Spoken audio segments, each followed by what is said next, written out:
Kennel 409, 20 minutes left on the clock. The metal tag on the gate catches the fluorescent light and throws it back as a hard, small glare. The digital panel beside the row blinks 20 ghouls in cold blue digits, then ticks, undeniable. Leaning over the chain link like it's the edge of a cliff, Maya fingers the photo on her phone. A grainy shelter upload of a dog with honey-colored fur and one attentive ear tilted toward the camera. She reads the caption again, and it feels like a line drawn inside her chest. Kennel 409, final hold. 20 minin. She has 10 seconds to breathe, and she wastes them on a memory that always arrives when she should be acting. The memory is short and jagged. A little boy on a porch with a broken bicycle, a woman who said she'd be there but didn't. The way a promise can turn into a vacuum you spend the rest of your life trying to fill. She promised herself then, years ago in a different town when she still believed small things could be fixed with small hands, that she would never look away. That promise is a weight and a compass. It pushes her feet back into motion. If this matters to you, tap like and subscribe. This matters. She drops the phone into the pocket of her jacket and runs. Her car is a 10-minute gamble at best. The city is a map of slow things tonight. A delivery truck stalled at an intersection, a lane closed where the asphalt is being replaced with orange cones, and a sign that reads, slow. Every red light feels personal. She cuts across 2 blocks, tires humming, the PBX voice of the shelter's office on her mind. We follow a schedule. She wants to shout, schedule means minutes, not lives, but she's already navigating through traffic, mapping shortcuts by instinct. 10 minutes to the shelter, and then 40 instinctive decisions to make on the way there. She calls the number on the post and waits for an answer that goes straight to voicemail. She tries a second number, palms sweating as the call rings, a soft beep in the car. A volunteer picks up, voice worn but steady. East County Shelter, volunteer desk. I need Kennel 409, Maya says, voice stripped of anything decorative. What's the status? A pause. She can hear subtle clicks and a background murmur, the sharp metallic sounds you expect in places that have to be both efficient and kind. Hold on, pulling it up. There's typing. Yes, Kennel 409 is scheduled for euthanasia at 19 minutes from now. Final hold has elapsed. We've had an influx, I'm sorry. Who made the call? Maya asks. Is there a supervisor? Can someone sign a hold? We need supervisor approval for any change to the schedule, the volunteer says. She's on site but tied up. I can flag your number. Flagging means hope wrapped in red tape. It is not the same as opening a door. She is 5 minutes away and the clock in her head is louder than any dashboard tick. She remembers a different room years ago, the municipal holding where she once stood as a volunteer and watched a woman cradle a trembling beagle through a lunch break before she could find a way home for it. The image is not triumphant. It is small and lit with the kind of grace that isn't showy, someone staying beyond their shift to hold a hand. That memory is an instruction. If you can be the person who stays, be the person who stays. She cuts down a side street to avoid the main drag and finds the gate to East County Shelter, stuck behind a commuter with more patience than speed. A man in a uniform leans against the shelter sign, checking papers. Lights inside the shelter smear against the glass windows, like constellations trying to fit into rectangles. When she swings into the lot, the volunteer who answered her call is there, Jenny, name tag slightly askew, eyes tired but quick. She opens the passenger door before Maya has stopped. You made it, Jenny says. Her voice is low with a careful kindness. We're on a hard schedule tonight. How long? Maya asks. The question is both tactical and theological. 19 minutes and counting, Jenny replies. She doesn't say it like a verdict. She says it like a fact, which is worse in a way. Supervisor's tied up in intake. He might be free in... Jenny checks her watch and then the monitor. 6 minutes. Maya looks at the building, at the strip of windowed offices, at the rows of metal doors behind glass that promise as much as they threaten. The shelter smells of disinfectant and something softer under it. Wool, possibly a comforter tucked in a kennel, the faint iron of stress. The fluorescent lights hum like ceiling bees. Inside, the intake room is a small world of forms and policy. A laminated sheet explains in clinical print the shelter's schedule for euthanasia and final holds. It reads like a contract that contains mercy and mercy's opposite. The desk clerk, Marcus, scans the screen, then looks up with the kind of sympathy that has learned the shape of restraint. "We only do euthanasia when there's no other option," he says. The words are rehearsed, said not with defense, but with a resignation that comes from seeing too many impossible calendars. "We try everything, but tonight we're full. It's—" He gestures at the monitor. Dozens of names, a list of cans opened, money spent, sobered options. Maya hears none of it as argument. She hears the parts that can become yes. "What if I foster him?" she says. "I'll take custody now. I'll sign whatever you need." Marcus slides the feed to the kennel. Kennel 409's thumbnail pops up on the screen. Grainy, but the dog's eyes are visible, patient and watching. "We can do a temporary foster agreement, but that requires supervisor approval. The legal surrender forms need initialing." He sounds like someone passing through the narrow corridor between policy and individual urgency. "I can expedite it, but—" He glances at the clock on the wall. Supervisor says he has to authorize overturning schedules. "We can't—" Maya can't be stopped by the word can't. She could offer to cover boarding costs, to arrange funds for medical, to bring his medical history to a vet tonight. She does all of them at once, and in between the offers she folds in something else. A personal history shortened into 3 sentences, the sort that people sometimes use to convince a stranger they aren't reckless. Years before, she had been a volunteer who turned away briefly when an injured dog was brought in on a storm-swept night. She had thought someone else would do it. Someone else didn't. The dog was put down the next day because it was unclaimed. She woke up after that night with a weight so present it felt as if her ribs had been rearranged for the job of carrying remorse. She does not embellish. She does not ask for tears. She simply states she owes this animal attention. Marcus's eyes soften. "I can flag it," he says again. "I'll call the supervisor." His finger hovers over the phone. He dials. Outside, the shelter's PA system hums with nothing, and then someone announces a routine update. "All volunteers, please report to the East Kennels." The voice is neutral. The words are machinery. It is a sound that counts down and doesn't promise salvation.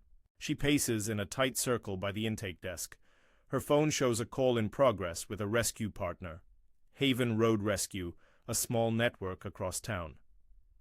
"We can take him. We can swing a transport," Maya tells the partner, speaking fast into the phone. "But they're saying the supervisor has to sign off." She listens to the volunteer on the other end. "Could you be there in 8? She hears solutions being offered. A vet with a slot for triage, a foster with a spare crate, a driver willing to run the highway at midnight. 10 minutes, 9. She keeps the numbers in her head, like a prayer she has yet to make.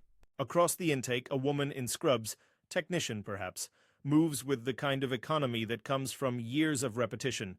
She rolls a cart that is sterile in its intent, compartments closed and polished. As she passes, she catches the tail end of Maya's conversation and gives a tilt of recognition. "You're here about 409? She asks. Her tone is quiet. It is not judgmental.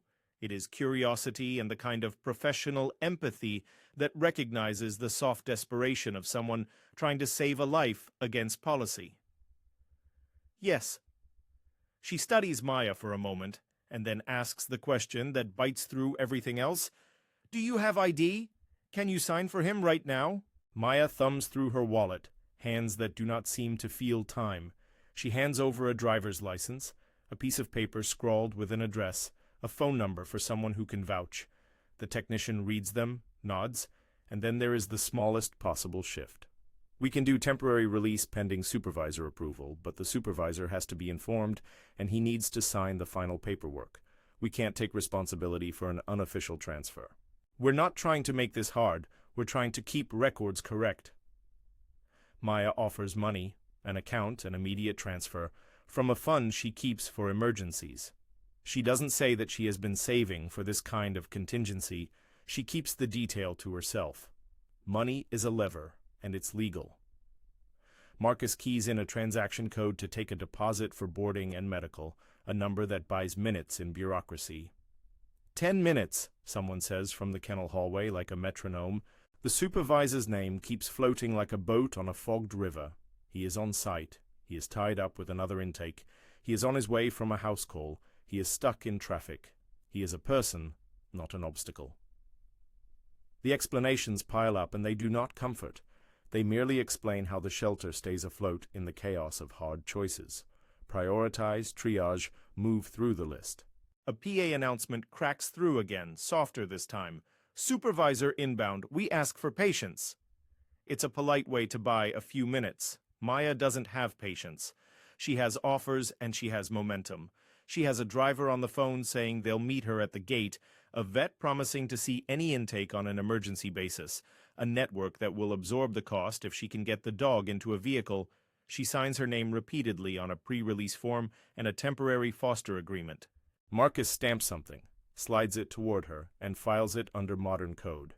Temporary hold pending supervisor. But stamps and holds are still paper. The real time is the one on the kennel board.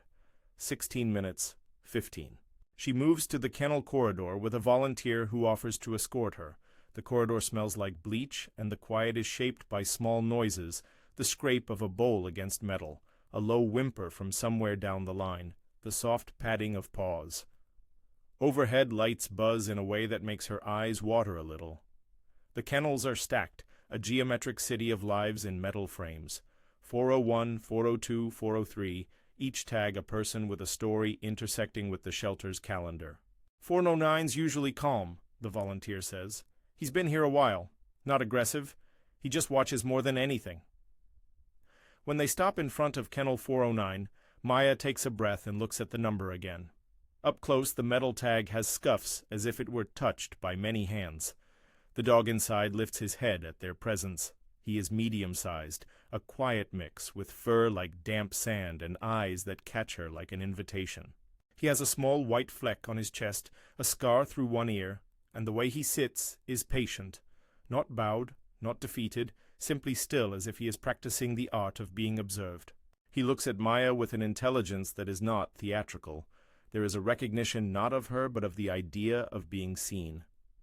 She meets his glance and feels the contraction of something inside her, an old physical thing that tightens to a point, the animal count, the time, her history of not being there. She crouches, keeping distance respectful so she will not startle him. "How long has he been here?" she asks the volunteer. 3 weeks. Owner surrender, the volunteer says. "We tried reunification, but no takers. He's not dangerous. He's just got this..." The volunteer mimes a kind of slow, polite vigilance that many of the dogs have learned when humans come and go. "We put him in the rotation for extra walks, but space is tight." He plants his palm on the metal door and waits for a gesture. The dog leans his head against the mesh, as if to say that touch is not foreign here. Maya rests her hand on the metal too, fingers curling around the grid. The dog sniffs the air toward her scent and gives a soft exhale that is almost like a question. "Do you mind if I come in?" Maya asks. She asks it more of the dog than the volunteer. The volunteer looks at her, considering liability, compassionate instincts, policy. "We're short-staffed tonight. If the supervisor signs, we can do a controlled release into transport. We can't release without the right forms." Maya's answer is a litany of preparedness. A crate in the car, a seat cover, a leash, a foster home agreement printed and signed, confirmation from the vet. She lays each of these on the counter like pieces of a key. The volunteer takes the papers and the information, looks up and then down the corridor where a door closes on a different crescent of kennels. 12 minutes. Somewhere else in the shelter, a technician wheeling a cart pulls aside and tells them another dog needs a sedative before a dental. The technician glances at 409 and then at Maya. "We're trying to keep things humane," she says. "No one here wants this to be the first choice." Her voice is professional and human. It is neither condemnation nor absolution. Maya's phone buzzes. The driver can be there in 6. The vet clinic can take 409 for triage immediately upon arrival. Her palm feels slippery around the phone. Time lives under her skin as a slow drum. She texts the rescue network. Standing by with transport, Vet confirmed. The message returns a flurry of heart emojis and one dry note. If they can sign, we'll be there. 9 minutes. In the office area, the supervisor finally strides in. Mid-40, a man named Ruiz with a badge that says coordinator. He moves with the efficiency of someone who balances spreadsheets and emergency compassion. He wears the expression of a man who has had to tell many people no. Maya? He asks when he sees her standing at the counter. He recognizes the phone number from the flagged call. He looks at her, then at the files, then at the screen where 409's thumbnail sits waiting like an accusation. She's offering to foster, Marcus says. Temporary release pending your sign. Ruiz's hands rest on the counter. He closes his eyes for a blink the length of an inhale, and then asks the questions policy requires, in the order policy shaped them. Do you have a crate, a transport, identification, proof that you can foster? He runs through them like a drill instructor meant to help preserve both the shelter and the animal. Yes, Maya replies. Everything. My driver will be here in 6. Vet's on board. I'll cover medical. I'll sign the foster agreement. I'll bring the dog back to you tomorrow for a check if you want. He watches her for a measure of truth. We've had false promises, he says simply. We've had folks who sign and then disappear, and you should know. We have to be careful with our space. If we release for a foster, someone else might need that kennel back immediately. Maya's words narrow. I know, I understand. I'm asking for the chance to be accountable, not for something free. He rubs the bridge of his nose as if the action can make the problem smaller.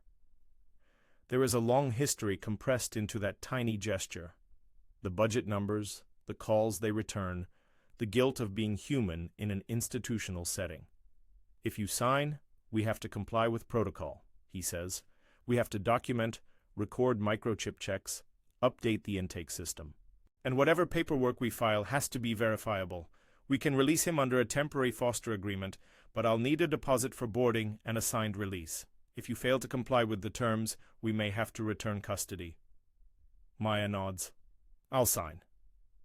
She hears the clock again, 8, 7, like footsteps behind them. People in the intake room whisper like a congregation watching a small liturgy play out, man, paper, dog. The supervisor signals someone to bring the crate down. Marcus prints the forms. The technician prepares the microchip scanner, not with a clinical detachment, but with quiet focus. The cart's wheels squeak, an improbable metronome in the shelter's pressure. 6 minutes. The kennel corridor feels now like a throat. The volunteer unlocks the latch for 409 under Ruiz's watchful eye. The dog lifts his head and gives a small bark, not sharp, more a contained acknowledgement that something large is approaching. The technician nods at Maya. We'll do the microchip check and a quick look over, she says. If he has any acute distress, we'll handle that. We're not trying to rush you out, but we have to ensure everything is in order. Maya realizes the way the word order is used as a shield and as a cure. She breathes and answers, I understand. They open the kennel gate with a movement that is both procedural and intimate. The metal sings. The dog steps forward, hesitant at first, then more certain. He does not launch into her. He does not lunge or whine dramatically. He moves as if he is re-entering a world he had been practicing for. One where hands will reach and hold and not leave. Come on, buddy, Maya says softly. The words are not performing heroism. They are the simple arrangement of a promise. The microchip scanner purrs and the technician's face shifts. Microchip, none. No previous owner picked up. No registration. He slides the leash through the mesh and clips it to the dog's collar. The dog gives a small sniff and then nudges Maya's hand through the bars, a tactile request for the mutuality of touch. Name? The volunteer asks, looking up at Maya. She doesn't have one yet. Names usually arrive after a woman has spent a quiet hour discovering strange habits and little comforts. She glances down at the dog, and the first idea that warns and warms her comes unbidden. Finn, she says. Finn looks at the sound as if to decide whether to accept it. He snuffles her knuckles the way a person tests whether water is warm enough. Then he steps out into the small space that the volunteer clears for him. 4 minutes. Another voice from down the hall counts out the minutes like a Kindle. 4 minutes, someone says. It's not meant for Maya.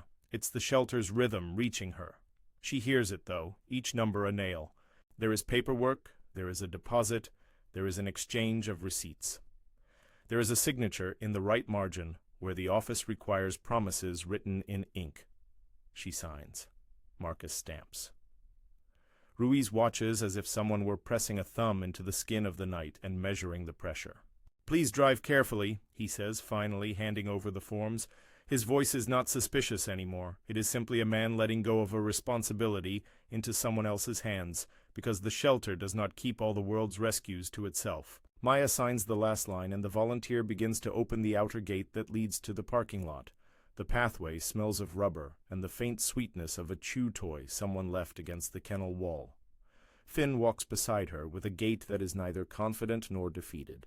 It is the stride of an animal trying on a new life for size. 2 minutes. They reach the door to the parking lot, and someone from the roads team calls on a two-way, "All units, please be aware, transport arriving in 2." The vroom of tires, a car pulls up under the amber lot light. The driver hops out and lifts the crate with practiced hands. Maya breathes in and tastes bleach and relief. Finn hops into the crate as if it was a small box with a doorway into possibility. He settles with the resignation of someone who has adapted to being moved from place to place, but the curiosity of one who senses a hand is staying. She closes the crate, secures the latches, and slides her phone into a weathered pocket. Her driver gives a thumbs up. The vet on the line says they'll be ready and to keep the animal calm in transit. Maya runs her hand down Finn's spine through the crate's ventilation holes, and he leans into the feeling, pressing his face against the wires. 1 minute. They are almost at the car when a voice stops them. It is Ruiz, and it is steady. He holds up a sheaf of paper, an updated form, an addendum. "We just had a change," he says. "Another emergency came in. We can't release him unless there's a signed ID verification for the person who will be bringing him back for the required follow-up. We can take your word, but we need a counter-signature. The person who will be foster checking in needs to be on record." Maya's driver, a woman with tired eyes who has done this route more nights than she can count, checks her own phone and then looks at Maya, an apology in her face that has become a route between strangers and hope. "I can sign," the driver says. "I can be the return contact." Ruiz hesitates for the slimmest of beats and then nods. He signs. Marcus stamps. The paperwork is thick with human kindness disguised as bureaucracy. They load Finn into the car. The crate clicks. The trunk closes with a soft, definitive sound. They put seatbelts around the crate because they do this for the dogs they love and for themselves, a practical superstition. Finn smells of shelter and the faint dust of the city. He seems to accept the car, curious when the heater clicks and warm air meets his nose. They pull out of the lot. The digital timer on Maya's phone, an app she keeps for these accidents of time, shows 9 seconds left before the shelter's posted scheduled euthanasia time. The shelter's PA systems and the electronic scheduling do their small mechanical work without malice. A procedure keeps flowing onward unless someone interrupts the sequence of paperwork and approvals. 9, 8, 7.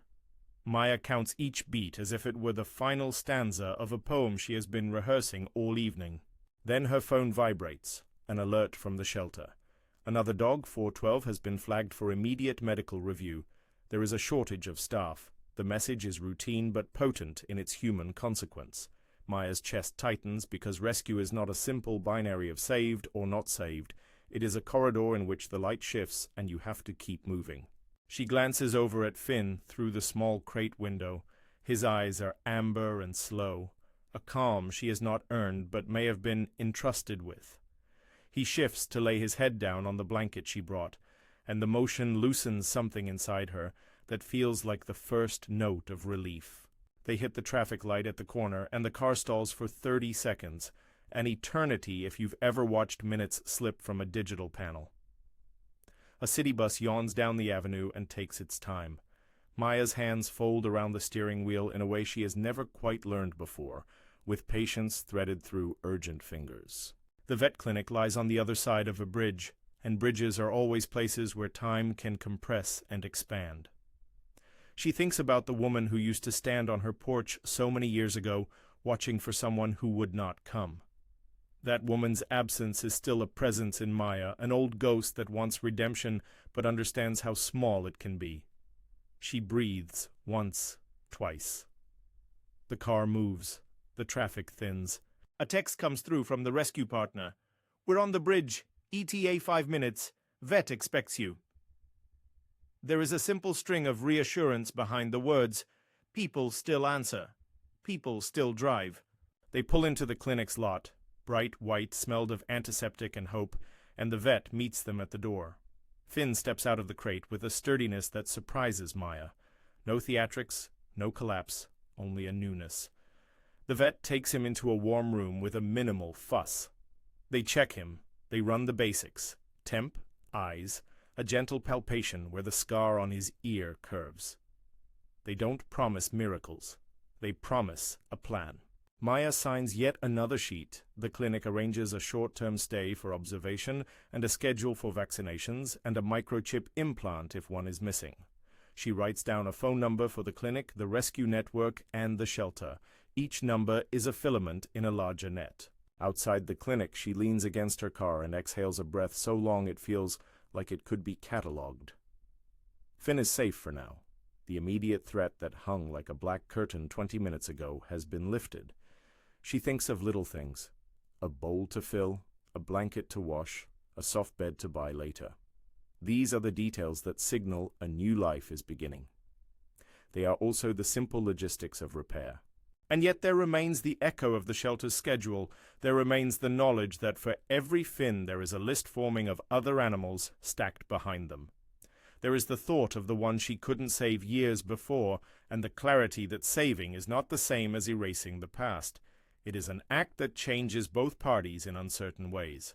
She puts her phone back into her pocket and feels it buzz again, this time with messages of relief and congratulations from strangers who watched the beginning of something happen and rooted for it. She answers a few, sends a promise to the rescue network. "I'll do my part." Inside, the vet finishes the check and comes out with a plain, professional smile. "He's in okay shape. Nothing urgent. We'll sedate for a full checkup tomorrow if you want, but physically he's tolerating the transfer. Small wounds healed, nothing that would have made him suffer acutely. Good on you for getting here." Maya folds into the bonnet of the car and lets the words land. They are not absolution. They are documentation. They are what the night gives when humans decide to act. She sits for a heartbeat, and then she looks down at the animal written into her night. Finn. He is in a kennel behind glass, eyes closed, breathing in a rhythm she wants to understand. She knows there will be forms and a long list of follow-up appointments and possible behavioral issues to face. She knows not all rescues end in perfect households. She knows they end in decisions, sometimes messy, sometimes exquisite. For now, though, he is in the vet's hands and then possibly in her car, and the immediate apocalypse that had a digital display and a scheduled time has been interrupted. The world has, for the moment, yielded. She pulls the phone from her pocket, thumb hovering over the screen. There is one more message to send. To the shelter, to the supervisor, to Marcus who stamped the papers, and to Jenny who opened the door. Gratitude deserves naming. She types, "Thank you for your time, your work, your humanity tonight. We are working with Finn and will be in touch about his follow-up." She hits send, and the message shoots like a small paper plane toward people who have stayed in place, who have also done their uneasy shares of soft violence and small kindnesses. The clinic calls her back within minutes. "He's settling," they say. "We'll keep you updated." Maya slides into the driver's seat and closes her eyes for a second, expecting the tight part of her chest to insist it is unfinished. It is. There is more to do. Registered microchip, a possible behavioral evaluation, the slow, attentive work of making an animal feel safe. That work is not cinematic. It is repeated patience. It is sifting for the small comforts that stitch a life into the center of a home. A text pings. An update from the shelter's supervisor. He writes a line that is both administrative and human. Thanks for the quick work tonight. We'll log Finn as released to temporary foster. Please update us after 72 hours per protocol. Take care. Maya breathes in, out.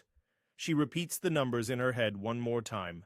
The countdown, the ticks, the minutes she felt like she rewound in her hands. Outside the clinic, the night is a back of cardboard brightness, a scattering of sodium lamps. She thinks about the boy on the porch, about fault and kindness. She thinks about the way promises can be kept with hands that move and wallets that open and time that is donated. She pulls the car into motion and drives home with a crate waiting in the back seat, the possibility of a new bed or a chewed shoe on the carpet. Her phone vibrates again, and she smiles a small, tired smile at the flood of messages. She texts the rescue partner, "Transport done, vet check done, bringing him home now." Her hands are steady as she drives. She knows that the story is not done. Kennel 409 will be a tag in a committed file, a small victory in a river of work. But tonight, the wire that held time against death snapped under the weight of a few people deciding to move. She thinks, quietly, about the definition of rescue. It is not a single heroic gesture. It is the steady folding of minutes into action, the continuous small agreements, the documents signed, the money transferred, the people who show up. It is, she realizes, the painstaking architecture of care. She pulls into a small side street and parks. The crate is on the passenger seat, secured, Finn's breathing audible in the small space between the grate and the cloth. She reaches over and touches his hip lightly, feeling him shift, a motion like a small tide. There is still work to be done. The shelter will continue with its list and its schedules. There are other kennels, other numbers, other clocks. She knows she will get a list soon, the name to be used for donations, the people to contact, the schedule for injections and checks. There will be forms and small healing regimens. None of it is certain. None of it is promised to result in a storybook ending. That is the truth she carries as an offering. Care doesn't guarantee endings. It recasts what's possible. She takes out her phone and with hands steadying, she names a file. Finn, intake, today. She writes down the clinic number, the rescue partner's contact, and the shelter's supervisor. She sets a reminder for the check-in call in 72 hours. Then she opens the crate, reaches in carefully, and lifts Finn into her lap. He places his head against her collarbone as if he has always belonged there. His breath slows. The two of them sit like a small harbor, neither of them fully unmoored anymore. 2 minutes later, her phone lights up with a message from a local foster coordinator asking if she's available to speak about other animals. The night continues to fold into itself. Rescue begets rescue. She drives into the small, soft dock of home, a heap of blankets and a warm lamp waiting. Finn presses his face into the cradle of her elbow and closes his eyes. Maya watches him, knowing the immediate storm has passed, but that the larger ocean of need is only more visible now. And still the memory of the countdown, Kennel 409, lingers. It forms a steady silhouette behind everything she does. A reminder that numbers on a screen are actually names behind bars that sometimes need a person to turn the key. It is, she understands, a call that will call again. Her phone buzzes once more with messages arriving like small offers of help from people she has never met, strangers who watch the beginning of something and want to be part of the next steps. She answers with a short, careful gratitude and begins drafting a plan. Vet follow-ups, a microchip registration, a social post to help Finn find a permanent home when the time is right. The night has yielded a life this round. It has not made a promise about the future. Maya knows that. She tucks Finn into a small, soft bed she lays on the living room floor and watches him sleep in a way that feels like an act of worship. His chest rises and falls. The world outside keeps its rhythms, siren, train, distant laughter, but inside her apartment there is a quiet that feels new and scabbed and soft. She pours a cup of tea she never finishes and sits in the lamplight, calendar set for checkups, phone contacts aligned, a stack of paperwork on the side table like an offering. Rest comes to her in short waves, not a full unclenching, but enough to know the immediate danger is past. She writes down a line for a future post to the rescue network. Tonight we prevented an ending. Thank you to the shelter staff who worked with us. Thank you. To the shelter staff who worked with us. Thank you for holding the place open long enough for a stranger to keep a promise. She hits send, and the room feels a little less like an argument and more like a ledger being balanced. Messages come back, short, human. Glad he's with you. Keep us posted. Nice work. Each reply is a small landing strip for the night's intensity. The first morning brings a checklist that has nothing to do with heroics and everything to do with logistics. A clinic receipt, a microchip registration form, an email from the rescue network with a spreadsheet of follow-up tasks. Maya pins them to her fridge with a magnet shaped like a paw. The mundane nature of it steadies her. This is what care looks like. Appointments and receipts and phone calls, and the steady repetition of small tasks. It is not cinematic. It is necessary. Finn wakes slow, the way some people wake after a long dream. He nudges at the blanket with his nose, then at Maya's hand, until she lifts her head enough for him to jump into her lap. He presses his forehead into her sternum, like someone asking permission to belong. The warmth of him is immediate and plain. She makes coffee while he explores the apartment with the careful confidence of an animal testing the geography of a new territory. He sniffs shoes, checks the couch corners for hidden crumbs, and then plants himself beside the front door as if that doorway deserves inspection every 5 minutes. They go to the clinic that afternoon for the 72-hour check the shelter requested. The vet team greets them with the same professional calm that had steadied them in the night. No triumph, no theatrics, just the steady competence of people who have treated many anxious hands and hopeful animals. Finn tolerates the handling, looks away when his ears are touched, leans into the vet's hand as if the gesture is familiar. The vet places a microchip under his scruff and explains the registry process in plain terms, checking that Maya's contact info is correct and asking if she'd like to be registered as a foster or an adopter for now. Maya chooses foster status because it feels honest. It gives Finn the time he needs and keeps a direct line back to the shelter. The clinic prescribes a mild anti-inflammatory for a scab on his ear and schedules a follow-up for vaccinations and a dental exam in 2 weeks. They mark their notes. Temperament, calm, curious, handles well, no acute issues. It is the kind of clinical assessment that both reassures and maps the unknowns.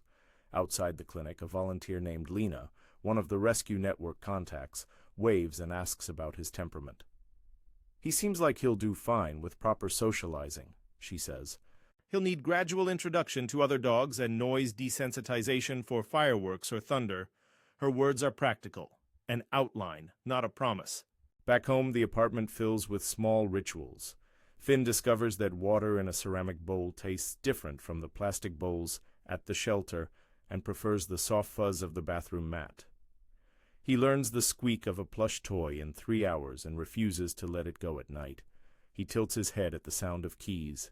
He follows Maya to the grocery store and waits politely outside, tail sweeping the pavement like a metronome. He is tentative with sudden movements, startled by a broom that clatters in the closet, but settles after a moment of being reassured. Maya spends afternoons contacting local trainers and reading behavior guides curated by the rescue group. Nothing extreme, just the careful, patient language of people who know that fear is often simple and that trust is built in many small acts.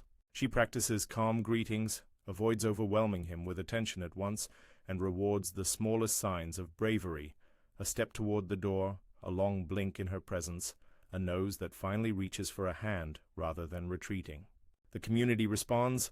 The social post she drafted, short, factual, grateful, becomes a small hub of kindness.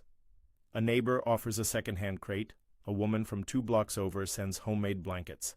A man in an online comments thread asks if she'd be open to a meet and greet if he knows anyone looking for a calmer, adult dog. Maya files the offers carefully. She knows promises are fragile and that screening is necessary. She lets the shelter know about each inquiry, keeping the channel of accountability open. One evening, 3 days after the rescue, the sky breaks open with thunder. Finn flinches at the first long rumble and circles the apartment in a tight figure 8, nostrils flaring, eyes wide. Maya lifts him into her lap and holds him close. She hums an old, tuneless sound until he settles. He buries his head and breathes with a rhythm that gradually matches hers. It is not immediate recovery, but it is proximity as solace, one of the small truths that make rescue human work rather than spectacle. She texts the rescue coordinator to note the reaction and to ask for recommendations on thunder training. The coordinator replies with a link and a note. Desensitization takes time. You're doing the right work. On the 6th day, she returns to the shelter with a folder of receipts and a grin that feels a little fragile in public. She finds Marcus behind the desk and Jenny moving with the same worn efficiency as on the night they met. "How's he doing?" Marcus asks, genuinely curious, hands folded around a fresh mug of coffee. Maya pulls up a picture on her phone. Finn asleep on a pile of blankets, one ear flopped over, tongue barely peeking out. Marcus laughs, a small, relieved sound that seems to relieve the air. "Looks like he's in a foster's paradise," he says.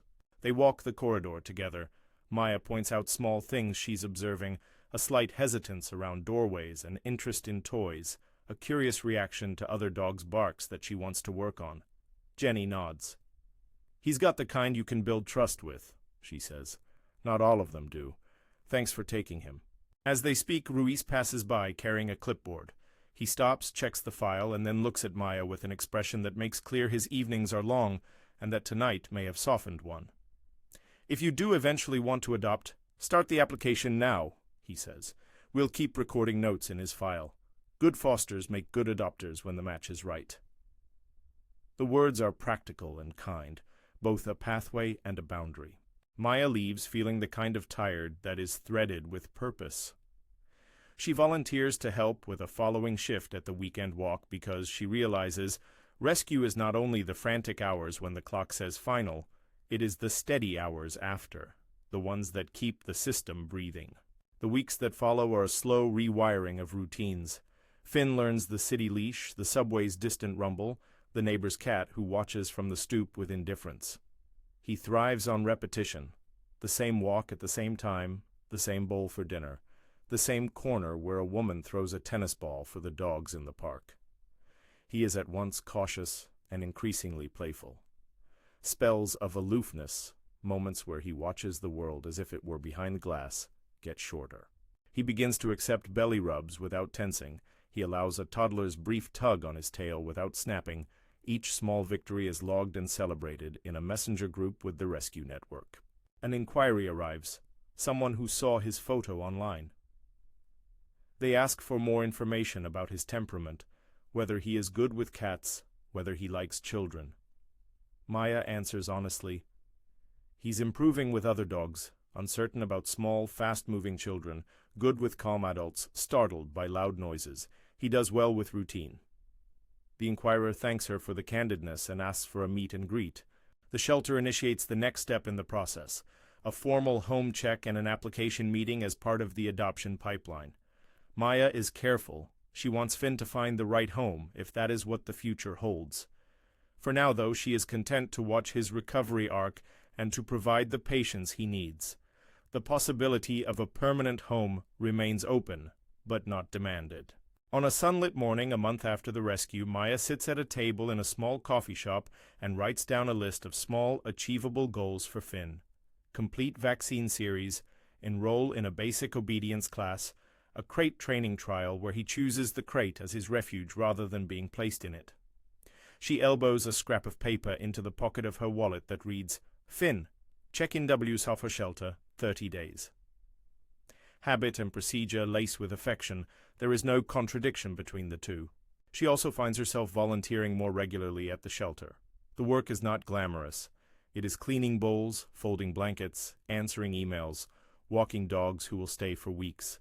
It is paperwork and time and small, repeated acts that feed back into the same system that had almost closed a door on Finn. There is a particular satisfaction in watching a nervous dog relax under the same fluorescent lights that had been harsh on the night of the rescue. In these hours, she meets other people who carry reasons for being there: grief, spare time, deep compassion, or a combination of all three. They share stories quietly as if they were passing a cup of tea in a winter kitchen. Finn's file grows with careful notations, stable in a home environment, responds to positive reinforcement, startles at fireworks, recommend desensitization program. People who had been strangers in a public message thread become occasional helpers, offering toys, advice, and sometimes rides to training sessions. Each person's contribution is small, but together they form a scaffold. One night, months later, Finn curls at Maya's feet while she types an update post about the shelter's needs. A soft, steady presence that is no longer tentative. She frames a photograph of the old metal tag they had asked the shelter for on the night of rescue. It hangs on a small nail by the door, a quiet memorial to the way numbers can sometimes demand a name. Under it, she pins a Polaroid from that first frantic night. Finn, nose against the mesh, eyes wide in the cold, fluorescent light. The photo is a reminder that rescue is as much a narrative of paper and signatures and stamps as it is of hands and breath and meeting. She leans back and looks at him, now a dog who flips his toy onto the floor if he wants attention, who sleeps on his back with legs in the air like someone finally trusting gravity. He is not a fairy tale fix. He is an ongoing, imperfect, tender work. He still has moments of distrust when a delivery man knocks too hard, still needs training to tolerate fireworks, still snaps his jaw when cornered by a boisterous adolescent dog at the dog park. But he is learning the limits of fear and the expanses of trust. In the quiet of late night, she thinks of the boy on the porch again, and of the woman who did not come. The weight she had carried, the debt of attention, has been translated into action, not as repayment for what was lost, but as a reconfiguration of how she moves through the world. Small acts aggregate. Rescue begets rescue. The shelter remains busy. There will always be another number blinking on a screen, another tag waiting beneath a light. She does not claim to have fixed anything grand. She has instead kept a promise to notice and to act. That is the kind of redemption that does not erase a past mistake. It threads the future with a different kind of choice. In the end, the story is both modest and wide. Finn naps by the lamp while Maya schedules his next training class, texts the rescue coordinator with her progress report, and writes a brief thank you to the vet clinic. She posts an update on the rescue page, a few lines, a picture, a practical request for donations for blankets and food. People reply with small notes of encouragement and a few offers of time. It is ordinary and exacting, and by its very ordinariness, huge. She looks at the metal tag that had once announced 20 minutes and lays it on the shelf like a relic of a narrowly avoided ending. It is heavy in her palm and light in its meaning now, an object that carries a memory and a rule. When time is short, move. If this story moved you, consider helping animals in need. Adopt, foster, donate, or volunteer at your local shelter. Links and resources are below.